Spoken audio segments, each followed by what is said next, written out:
Hi.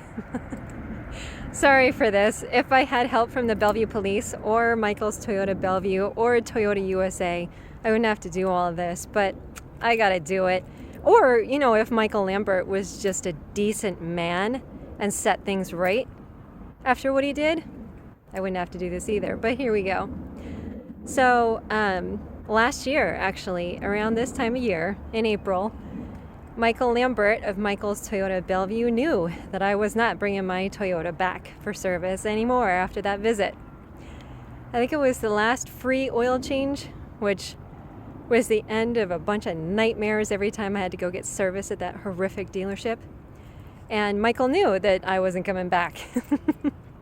So when I arrived, I was dealing with my own personal anxiety. I was scared of being hit in the garage, as this happened before.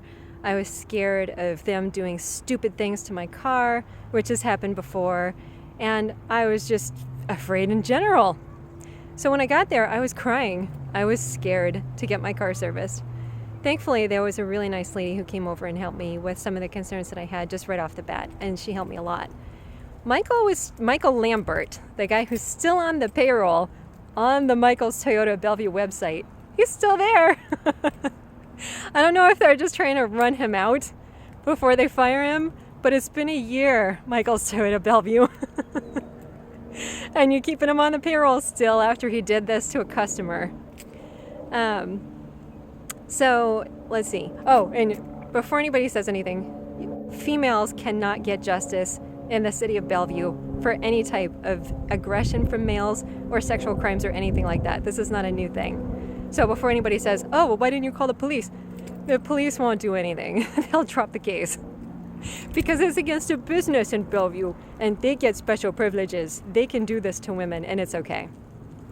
Michael Lambert's still on the payroll over there. He's still on the website. He's still selling cars. He's still getting into cars with women, probably alone in many cases, despite his proclivity for doing what he did to me. So that night, or afternoon rather, he lied to me and said that he needed my help. He says, Tana, let's go take the car, his car, and go chase down this customer who didn't properly sign this trade-in document. I was crying. I didn't want to leave my car. I really didn't. And it was a huge scene in the garage, as the manager was trying to understand what happened and then figure out how best to silence me. And this is before Michael did what he did. This is a long, bad relationship. Lots of bad road. So, so Michael's like, hey, we need to go. Can you help me chase down this guy? And I'm like, or this girl. I was like, you know what? If I stay here, I'm just going to cry the whole time. I don't want to leave my car, but if I stay here, I'm going to cry the whole time. So I didn't realize that Michael was nervous about me never returning to the dealership at this point. I just thought it was kind of weird that he was pushing so hard for me to join him on this weird little scavenger hunt. And so we get in the car and we go to this woman's office. I think we went to 2 places and she wasn't there or something like that. So he did something like he left a card or whatever. He comes back out and I'm expecting to go back to the dealership. We're not going back to the dealership. He starts pressuring me very, very hard for sex. And I wish I was joking. And for the first few times he made a move, I pretended that he was. I was like, what are you doing? Seriously. And I wasn't getting taken back to the dealership. I was just being pressured for sex. Michael Lambert's married.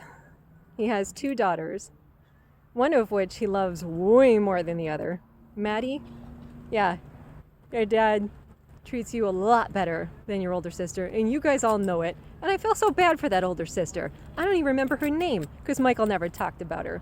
That's how crappy of a guy this guy is. So, anyway, so Maddie, unfortunately your name's going to get attached to all this for future Google searches on the history of your family.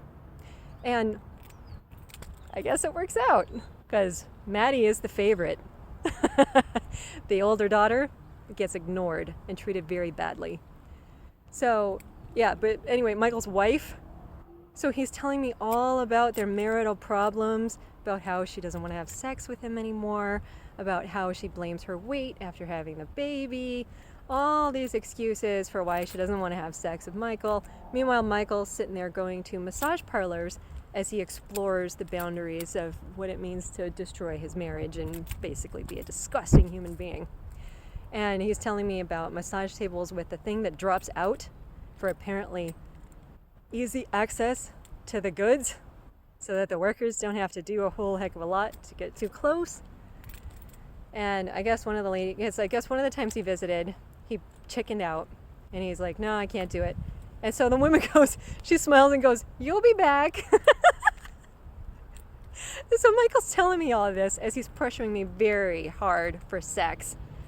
And I'm like, ugh. And at one point he almost brought it out, and thankfully he didn't.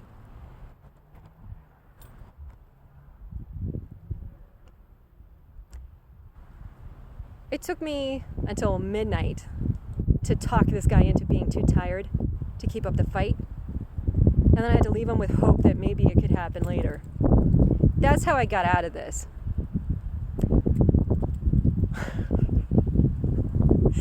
His wife knows, his daughters will know as more time passes, because this isn't done yet. I got that beautiful little Toyota over there. Toyota itself created a fantastic machine. I recently had emergency service done on it because for years Toyota Bellevue ignored the problem that I kept raising about the brake system. Some idiot had dropped a concrete bag off the back of his truck on the 5 going south in Seattle and screwed up something in there. And so for years, Michael's Toyota Bellevue ignored the need for service until recently when I had to have an emergency service to get it street safe again. So Michael's Toyota Bellevue constantly having sex with customers of consent. And that part was creepy enough to find out on its own. That Silver Cloud Hotel right there, apparently the sales guys will take the ladies in there after they purchase their Toyota and take care of business further. And that dealership is so creepy. But they just keep having great year after great year, don't they? It would have been nice to have any kind of restitution done for me who had to suffer through that. Very, very bad service. Salesman that kidnapped me and pressured me very hard for sex and then drops me afterwards. Absolutely disgusting on every freaking level. No justice or support. So you get videos like this attached to Maddie Lambert's name, attached to the school name, and attached to your name, Michael Lambert, so that people will know that you guys are really goofed up. Oh, and did you get some marriage counseling? Are you getting any yet? Because it's been a whole year. And you're still out there roaming around, probably predatory. So did you get that fixed? I don't know. Probably not. Because real change involves contrition and restoration for the affected party. And that hasn't happened. So you got a predator roaming around out there. Maddie and the other daughter. Sucks to be you.